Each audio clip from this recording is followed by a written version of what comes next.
बात है buses train लगा के लेबर ही वापस ले जाएंगे, तो फैक्ट्री तो वैसे ही नहीं चल सकती। अब फैक्ट्री चलेगी नहीं, लेकिन बिजली का बिल भी आएगा, प्रॉपर्टी टैक्स भी लगेगा, जितने दुनिया भर के लाइसेंस फीस होगी वो भी देनी पड़ेगी, और ये कहेंगे घर बैठ के लेबर को भी सैलरी दो, तो मुझे लगता है कि बेरोजगारी बहुत बढ़ेगी।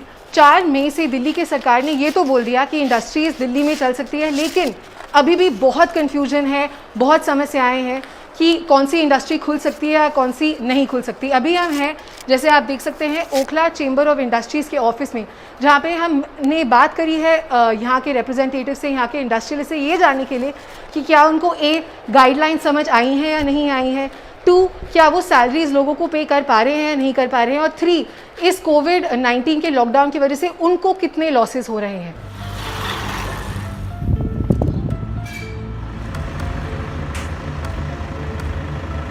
एक्चुअली क्या है कि जो 4 मई को MHA की गाइडलाइन आई है, उस गाइडलाइन को जो दिल्ली गवर्नमेंट ने हमें दिया है, अभी तक उसमें बिल्कुल भी क्लियर नहीं हो रहा कि हम फैक्ट्री चला सकते हैं या नहीं चला सकते। तो जो MHA ने गाइडलाइन इशू करी थी वो 11 पॉइंट की थी, लेकिन जो साउथ वेस्ट डिस्ट्रिक्ट के SDM ने गाइडलाइन इशू करी वो 36 पॉइंट्स की हैं। जो नॉर्थ दिल्ली के SDM ने गाइडलाइन इशू करी वो 33 पॉइंट्स की हैं। हमें तो यही समझ नहीं आ रहा कि अगर हर SDM अपनी अलग अलग गाइडलाइन बनाएगा तो हम लोगों के लिए कल बहुत मुश्किल हो जाएगा अपनी फैक्ट्री को चलाना, किसी को समझ ही नहीं आएगा। अमित जी, कल आप जो सत्येंद्र जैन है, इंडस्ट्री मिनिस्टर है आप गवर्नमेंट के, उनकी मीटिंग में थे आप, जूम मीटिंग में, उन्होंने क्या बोला है इश्यूज? मैंने उनसे क्लैरिटी लेने की कोशिश करी। उनसे मैंने पूछा था कि एसेंशियल सर्विसेज के अलावा कौन कौन सी सर्विसेज अलाउड हैं, आप क्लियर करिए। लेकिन उन्होंने भी यही बोला कि एक्सेस कंट्रोल के साथ सब कुछ अलाउड है। अब एक्सेस कंट्रोल का मतलब क्या है? एक्सेस कंट्रोल की डेफिनेशन जो हमें लोगों से बात करके समझ आई है, पहले तो कोई समझा ही नहीं पा रहा था, लेकिन जो थोड़ा बहुत हमें समझ आया कि वो ये है कि जैसे RWA में गेटेड होता है, सब लोग एक गेट लग जाए, एक सिंगल एंट्री हो, सिंगल एग्जिट हो, वहीं पे सारा स्कैनिंग, थर्मल स्कैनिंग, रजिस्टर रखा हो, लेकिन ये पॉसिबल नहीं है, बहुत मुश्किल है। मुश्किल इसलिए है कि अगर मान लो 25% लेबर भी आती है तो 20-25 हज़ार लोग इकट्ठा हो जाएगा पूरे ओखला फेज़ 1-2 से।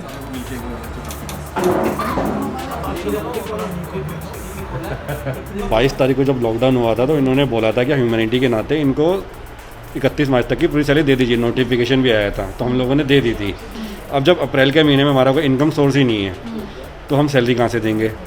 ऐसा है कि कुछ लोग जो दे सकते हैं सैलरी, जिनके अकाउंट में है वो दे रहे हैं, लेकिन बहुत सारे फैक्ट्री वाले ऐसे भी हैं जिनके पास पहले ही ऑलरेडी बैंक से 1 करोड़ 50 लाख 2 करोड़ के लोन लेके चल रहे थे। अब गवर्नमेंट ने तो कह दिया उनको सैलरी दो, वो सैलरी देंगे कहाँ से, ये कोई नहीं बता रहा। मैम टिल मार्च की तो हमने सैलरी पे कर दी है, लेकिन मुझे नहीं लगता कि जो सिचुएशन चल रही है और सिनेरियो है, इसके आगे हम पे कर पाएंगे। अभी फ़िलहाल अभी हमारे लिए बड़ा मुश्किल है, देख रहे हैं। हमने मार्च की तो दे दी है, अप्रैल की अभी हम कोशिश कर रहे हैं कि किस तरीके से हम उन्हें दे सकें, सहायता दे सकें।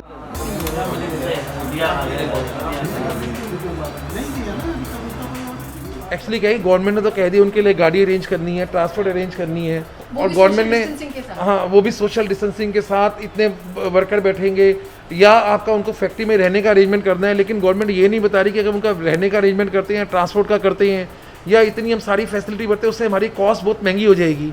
कॉस्ट महंगी हो जाएगी तो हमारा माल वैसे ही नहीं बिकेगा, तो बहुत मुश्किल होगा इतने खर्चों को अफोर्ड करना।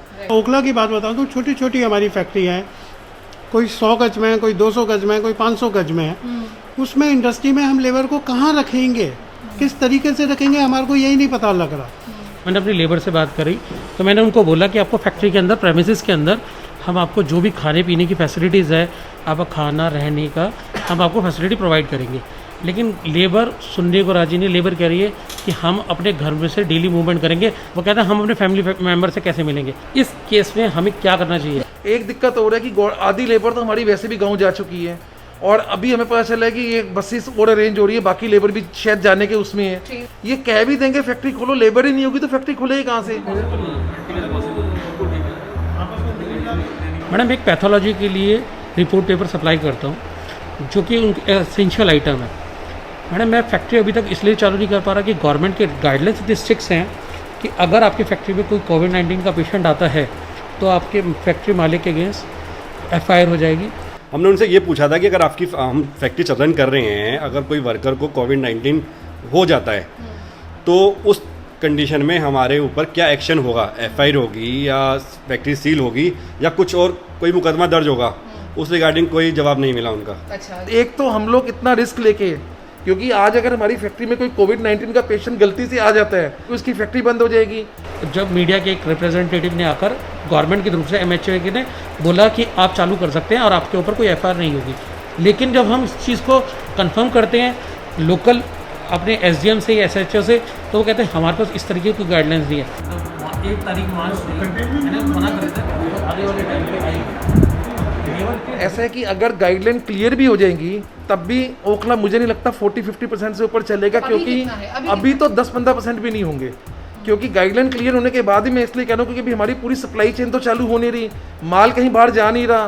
कई फैक्ट्री वालों की सप्लाई होलसेल के अंदर चाइनीज चौक या इधर उधर मार्केट्स में है, कईयों का रॉ मटेरियल कहीं बाहर से आना है, तो फैक्ट्री तो वैसे भी सारी नहीं चल पाएंगी। सबसे बड़ी प्रॉब्लम आ रही है इंटर स्टेट मूवमेंट जगह जगह बंद हो रखी है, जिसके कारण आपका जो ट्रांसपोर्टेशन सिस्टम है वो फेल हो गया है। कस्टम में क्लियरेंस नहीं हो पा रही, जो तैयार शिपमेंटें हमारी पड़ी हुई थी जो हमारे को एक्सपोर्ट करनी थी वो कस्टम में फंसी हुई है, जिसके कारण ऑर्डर्स कैंसिल होए जा रहे हैं और वो फाइनेंशियल इतना बर्डन हमारे को डल रहा है कि अब we are receiving debit notes from international buyers also.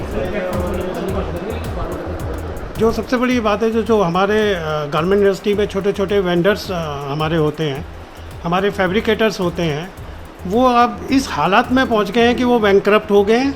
और ना सिर्फ यही लोग, इंटरनेशनल लेवल पे भी जहाँ पे हम अपने बायर्स को बेचते थे वो भी बैंकरप्सी पे ही खड़े हुए हैं। क्योंकि पूरे वर्ल्ड ने इस समय इतनी तैयारी कर ली अपनी छोटी इंडस्ट्री, छोटे दुकानदारों को और अपने लेबर के लिए।